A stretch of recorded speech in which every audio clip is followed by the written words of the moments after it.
Hey guys, Ambience here. Today I'm going to be showing you how to beat Funtime Freddy and Nightmarionne in FNaF VR Help Wanted. The first half of Night Terrors is usually considered one of the most difficult parts of the whole game, and this has been one of my most requested guides for a while, so let's jump right into it. Funtime Freddy is quite the unpredictable menace at first glance, but there is a consistent strategy for him and it is really simple. Before I explain that though, let's talk about how this night works in the first place. It's essentially a remixed version of FNaF 4, with Funtime Freddy acting as a combination of Bonnie, Chica, and Foxy from that game in a way. Freddy runs around in the halls, is repelled by your flashlight when far away, and breathes at the doors when he gets close.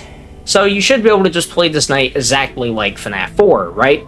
Well, yeah, I guess. There are a few bumps in the road when it comes to that plan. Freddy has Bonbon with him and is capable of sending him down the hole to attack you. Now, this is a non-lethal jump scare, so it's not much of a problem, but it is a bit distracting and puts a bit of a damper on the whole strategy.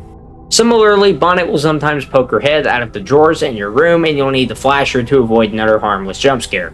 Also, Freddy will go into the closet around 4 AM, and you'll need to deal with him there before returning to the doors. So yes, you can just play this level like a typical FNaF 4 night, listening at each door for a second and flashing the hall if you don't hear anything. But there's an easier, more effective, and, well, more brain-dead strategy that makes it so you don't ever have to flash the halls or deal with Bonbon. Just run between the halls every now and then, close the door, and wait. Flash Bonnet if she appears, and just switch doors when needed. The exact interval is up to you somewhat. It really just depends on how safe you want to be and how much you want to move around. When I was testing this on flat mode with a stopwatch, 15 seconds seemed to work just fine, but 10 to 12 seconds is probably safer, especially if you're counting in your head. I was often switching every 5 to 7 seconds during this gameplay, but as you may have noticed, this gameplay is more unstable than a meth addict jumping on a two-legged office chair thanks to me playing on virtual desktop. If you're lagging out like me or have trouble grabbing the doors in VR, then you may want to move a bit early to compensate. Freddy disappears from a closed door within a few seconds, so the chance of him still being there is pretty much non-existent. Honestly, the more frequently you move, the better in most cases. Anyway, this pattern will work until around 4 AM when Freddy enters the closet. You'll see the closet door slide open and Bonnet pop out as your cue. Immediately flash her and then go to the closet as soon as possible. You can't go there if Bonnet's in the way, so get rid of her first. Once you're there, do not shine your light, just close the closet and then go back to the normal door routine. Freddy can only go in the closet once per night, so that's nice. Pretty simple, but if you get complacent with the doors or don't react quickly to the closet, you can still easily die here.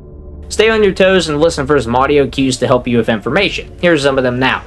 Freddy spawns into the night about 15 or 20 seconds in, and you'll hear him laugh and probably say a voice line when he does. This is when you need to start going to the doors. He'll sometimes talk randomly throughout the night, but it usually doesn't really mean anything in particular. When he's at a door, you'll hear breathing, just like in FNaF 4, and know for a fact he's there. Don't ever use your flashlight here, just close the door like normal, then use the flashlight to look around your room.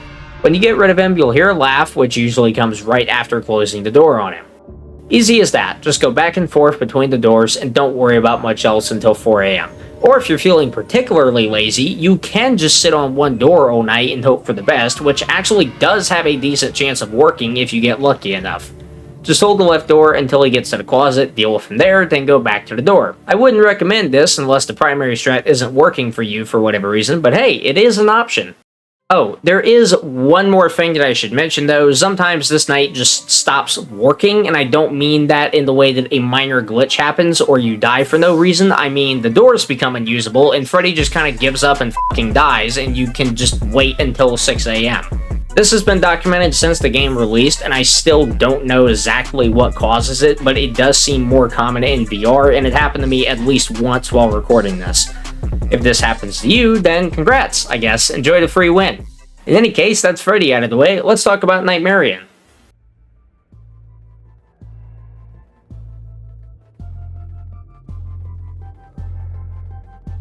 Everyone's favorite spaghetti monster actually isn't as dangerous as the intimidating presence would have you believe. This night is fundamentally different from the others in at least two ways though, so let's go over those before we get into anything else. There's now a big hole in the ceiling for seemingly no reason until you get further into the night, at which point tentacles will sometimes emerge from it and can also come from the bed and closet. Said tentacles are pretty freaky, but can be repelled by simply holding your light on them for a few seconds, kinda like Bonnet in the previous level. Unfortunately, your flashlight battery is also limited in this level and will go out if used for too long at one time, kinda like the Plush Baby experience. As such, I don't recommend using your flashlight when it's not needed, just use it to repel the tentacles and turn it off as soon as you're done. Nightmarionne himself will be lurking around the hallways and generally being cool, and you'll have to balance dealing with him and fending off the tentacles.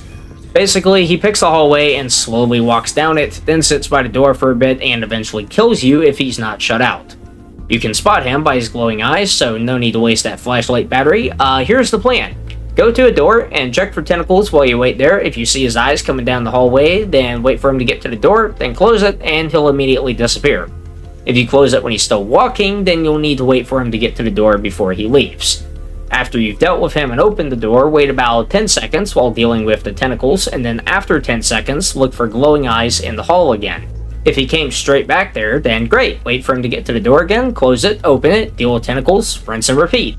If you don't see glowing eyes, you can wait an extra few seconds if you really want to be sure, and then run to the other door and look for him there.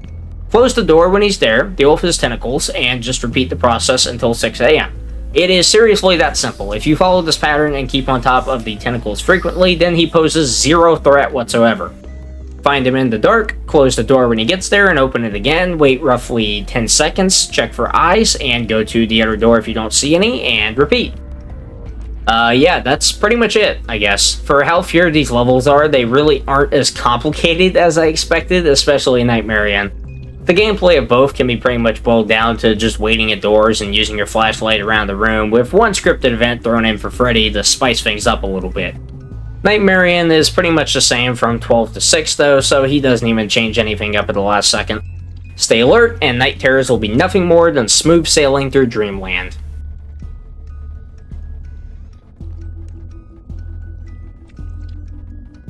Good luck, and if you have any further questions, feel free to leave them in the comments below. I also want to let you guys know that I've just opened up channel memberships, so let me explain those real quick. By clicking the join button on my profile, you can read about and decide whether to buy a membership for $1.99 and get some cool badges and emotes, as well as a few perks such as members-only live streams, priority given to your comments, and you'll be featured at the end of my videos from now on, like this. I'm working on a higher tier with more benefits, but for now, this is a great way to support me and the channel and get a few benefits while you're at it. Huge shout out to everyone who's signed up so far and will sign up in the future, by the way. You guys are awesome, and I'm super grateful for your support. If that sounds good to you, and if you got a bit of spare cash, join the Cap crew today, and I'll try and make it worth your while. If you'd like updates on what I'm doing next, advice on anything to do with FNaF, or just a cool place to chat with some other viewers, then I suggest joining the Discord server linked in the description. If you enjoyed this guide and you'd like to see more, please consider leaving a like and subscribing to the channel to show your support. I know you've heard it a million times, but it really does help me out. I'd love to try and reach 50k by the end of this year, and I am planning a big event for 40k, so help me get there and I'll keep helping you out with all the toughest nights. With that being said, thank you guys for watching this guide. I hope it helped you, and I will see you in the next one.